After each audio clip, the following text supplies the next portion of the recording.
Hello guys, good morning. આજના વ્લોગમાં તમારું સ્વાગત છે। જો અહીંયા જોरो शोरो છે, तैयारी चल रही है गिफ्ट बॉक्स को पैक करने की। અને જો બે મહેમાન આવી ગયા હતા અને પછી આવું આપણે ડેકોરેશન કરી લીધું બર્થડે ગર્લ માટે। અને ત્યાર પછી આપણે કરવાનું હતી ગિફ્ટની અનબોક્સિંગ। હા, અમે જ કરી નાખી કેમ કે તમને બતાડવા માટે। જો આ ગિફ્ટ લીધી છે આપણે બર્થડે ગર્લ માટે। આના પછી જો આપણે વયા ગયા ઝપોલીન બેકરીએ કેક લેવા। અને ત્યાંથી કેક લઈને આપણે રાહ જોવાની હતી કે આપણી બર્થડે ગર્લ ક્યારે આવે। હા, મેં તમને કાલે કીધું હતું કે કોઈ ખાસ વ્યક્તિનો આજે બર્થડે છે નહીં। ખાસ વ્યક્તિ જો આ છે જેને હું લઈને આવતી હતી। પછી બર્થડે ગર્લ આપણને પાર્ટી દેતી હતી સ્પાઇસમાં, એટલે આપણે વયા ગયા સ્પાઇસ એન્ડ ફ્લેવરમાં જમવા માટે। A few moments later. પછી આપણે જવાનું હતું બારગામ। અને જો રસ્તામાં આપણે આટલો મસ્ત સનસેટ મળતો હતો એટલે આપણે ઊભા રહીને આપણે એને સનસેટને નિહાળી રહ્યા હતા।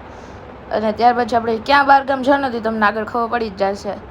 જો તમને આ વિડીયો છે ને તો ખબર પડી જ ગઈ છે આપણે ક્યાં પહોંચી ગયા। જો ન ખબર પડી તો હું તમને કહી દઉં કે આપણે રાજકોટ જવાનું હતું। એટલે રાત્રે આપણે વયા ગયા રાજકોટ અને ત્યાં જઈને પછી આપણે જો જમી લીધું પરોઠું, શાક અને પાપડ।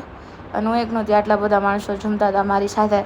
ત્યાંથી જઈને પછી આપણે ખાઈ લીધો ગોલો ખાઈને આપણે સીધું જવાનું હતું ઘરે કેમ કે રાત થઈ ગઈ હતી બહુ।